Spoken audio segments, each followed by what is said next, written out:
Yes, you're right. I know that's a common mistake that people believe Africa is a single country, but I think there's 54 countries in Africa. Tanzania feels like it moves. We were only in Moshi, but it feels like it moves at a slower pace, a little more Hakuna Matata, like a little bit slower. One of the things that I've learned to accept is a lot of patience. I've heard the phrase here, like we're on Africa time. I see that people are very open, very friendly. They want to help. When they see someone like me who might be a little bit lost in the city, they want to help me. And the greatest similarity is the openness. Hello beautiful people, welcome and welcome back to my YouTube channel. In case you're new here, my good name is Jan Nyansi. Kindly hit the like button, subscribe to my YouTube channel and share the video to your friends. Hello. Hey John, nice to see you. My name is Ben Kennard. I am from the US. I've been visiting Nairobi for a couple of days now. I was in Kenya and Tanzania for 2 weeks. Great. Ben from US. Which states? California. Originally New York, but now I live in California. Oh, great. Is Kenya your first African country to visit? Kenya is my first African country to visit. So finally I've stepped foot on the continent. Wow. Welcome to Nairobi. Karibu Kenya. Why did you choose Kenya to be your first African country to visit? I usually travel with a good friend of mine, and she and I decided that we wanted to go on a big adventure. And so last week we climbed Kilimanjaro in Tanzania, and we thought to pair it with a safari in Kenya would be the perfect match. What was your experience climbing Mount Kilimanjaro? Extremely difficult, extremely cold. 5 days of camping is exhausting, but it's one of the most beautiful places I think I've ever seen on earth, so it was all worth it. How many days did it take you to climb Mount Kilimanjaro? We did it in 5, and we didn't quite hit the summit, so on the very last day when we attempted our summit, we reached about 17,000 feet, and I got very sick from the altitude, so I had to retreat, but we got pretty high, and after 5 days we felt like we really experienced the magic of the mountain. Wow. Did you get any culture shock when you came to Kenya? Culture shock, a little bit, yeah. There's a lot of energy in this city. I think it's a nice mix of really positive spirits, good energy, good vibes in the street, with also a lot of political angst. You can kind of feel that people are desperate for change in the system, and they're feeling empowered and strong to create that change. So this mix is creating a lot of energy, and I really love the city. Oh, great. I'm sure you have enjoyed Nairobi. What was your first impression in Kenya and Tanzania? First impression, the people are so fun. Especially in Kenya, the people are funny. They have a great sense of humor, a lot of sass and a lot of wit. And I've really enjoyed communicating and engaging with everyone in the city and all around. What about Tanzania? Tanzania feels like it moves. We were only in Moshi, but it feels like it moves at a slower pace, a little more Hakuna Matata, like a little bit slower. Hakuna Matata kind of vibe, huh? Yes, but overall, beautiful people, beautiful place to be, and yeah, we've enjoyed every minute of it. Great. You can share with us the food you have tried in Kenya and Tanzania. Of course, we've had ugali and chapati, which have both been delicious. I'm really impressed with the quality of the Indian food here. There's so much good Indian food, good curries that I've had along the way. So I think those are probably some of the top ones. A lot of good pastries, great coffee, great tea. There's a really good food scene in Nairobi and Kenya and Tanzania. I hope you are going to carry some African tea with you. Yes, I have tea and I have coffee to bring home with me so that my family can try it too. Sure. I'm happy to share that with them. What about Tanzania? Tanzania was delightful, and we spent most of the time there just doing the climb on Kilimanjaro. So didn't get to explore too much outside of that, but our tour guides and our team helping us up the mountain were Tanzanian, so I feel like we really got to experience the Tanzanian culture and the hospitality that they bring, so that was really enjoyable. Great. You can share with us the places you have visited in Kenya so far. In Kenya, so we started it here in Nairobi How many days? for 3 days. And then we drove up to Nakuru to start our safari. Yes. We did that for a few days and then drove down to Amboseli National Park on the southern border of Kenya to experience the magic of the wildlife down there. Yes. So I feel like we got a pretty good taste of Kenya, but I'm sure there's a lot more we didn't get to see. So you didn't go to Masai Mara? We did actually stop at a Maasai tribe and got to experience some of Maasai culture. the culture, the dancing, some of the food. That was really interesting and cool to experience too. You had fun and you bought some things from Masai? Of course, we bought jewelry and handicrafts, and a few things that I'm excited to share with my family. Yeah. Then you went to Kilimanjaro?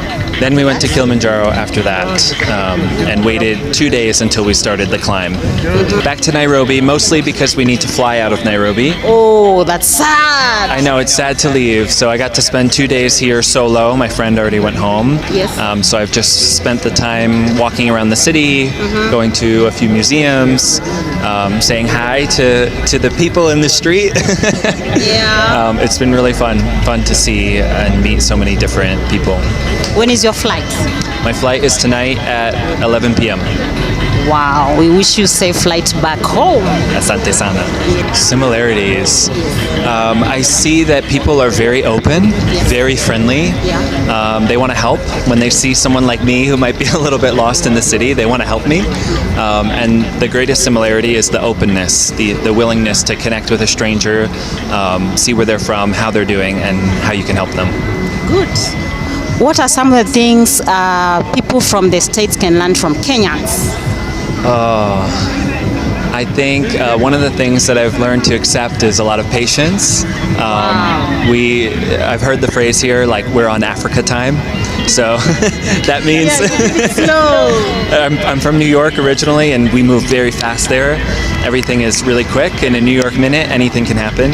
And here things move a little bit more slowly and at other people's pace. So to have patience and to just kind of really lean into that has been enjoyable, and it's helped make this holiday so much better. Wow. Anything Kenyans can learn from the people from the States?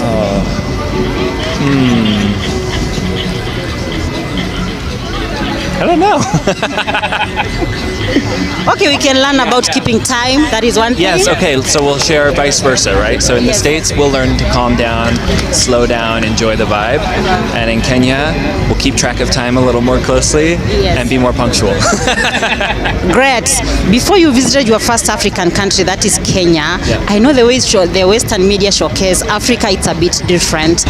What was your first impression about Africa? And also, what comes to your mind when you hear the word Africa? Well, we spent so much of our time here in nature and experiencing the wildlife that Africa has to offer, and especially East Africa.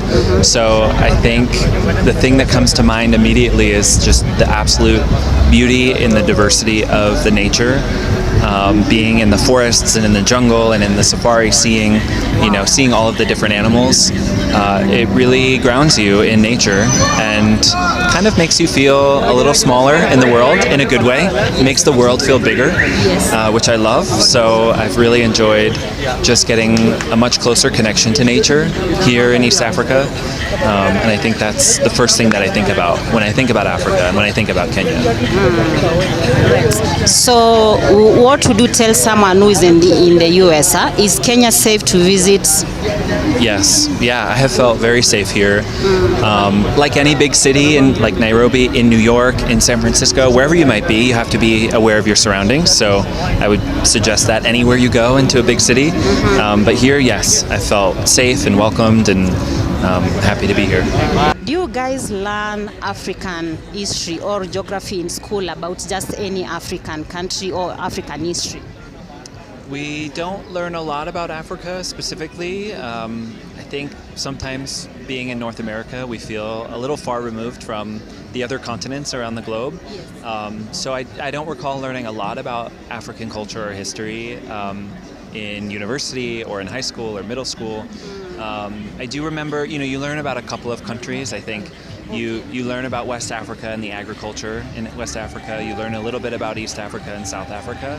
But besides that, not a whole lot. So I think as you get older, you realize just how big and how diverse Africa is. Actually, most of the people think Africa is a country. Yes, you're right. I know that's a common mistake that people believe Africa is a single country, but I think there's 54 countries in Africa.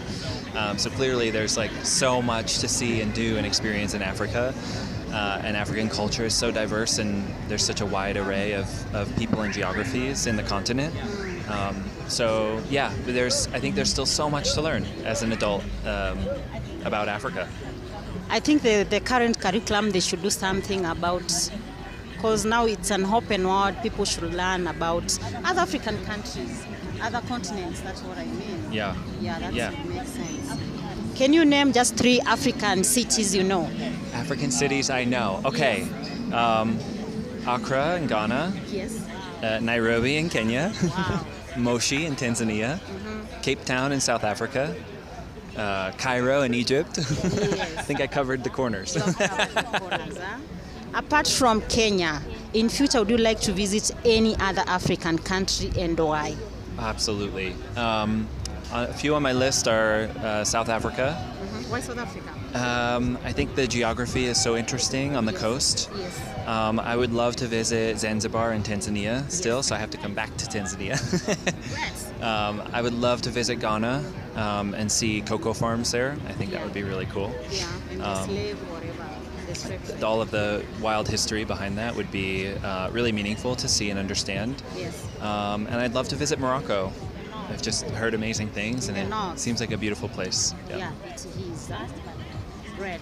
Last but not least, what makes you smile? All of the smiling people in Nairobi. All along the street, I see people are dancing and having fun and connecting with each other and just creating a really good energy with each other. And I love to see that. That makes me smile, and I see all of them smiling. So I think it just kind of incites a chain reaction of smiles. Nice. Last message to the people from California about Kenya. Tell them something nice about Nairobi. Come visit. There's amazing food and people here, amazing sights to see and nature to experience.